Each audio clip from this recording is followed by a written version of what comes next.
তোমার নাম আফরিন খাতুন, তোমার আব্বার নাম কি? আলমগীর পুরকাইত। তোমার মা একটু ছুচি পাইব তো, কি হাতে প্লাস্টিক দিয়ে পানি আনতে যায়? তো এই এখন কি তোমার মা আর আব্বার মধ্যে দুজনের মধ্যে রাগারাগি চলছে?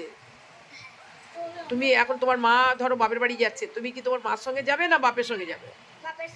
তোমার বাপের কাছে থাকবে, মার কাছে যাবে না? কেন মার কাছে যাবে না কেন বাবা? মা নিতে এসছে। ভালো লাগছে না? তুমি যাবে না মার কাছে? তুমি তোমার আব্বার কাছে থাকবে? আচ্ছা, তাহলে তুমি আব্বার কাছে থাকো, দাদা দাদির কাছে থাকবে। আচ্ছা, তোমার মা ডাকছে, তুমি মার কাছে যাবে না, তাই তো? ঠিক আছে, যাও তাহলে। তুমি যেটা আমাদের কাছে বলেছো এটা সব জায়গায় বলবে, ঠিক আছে?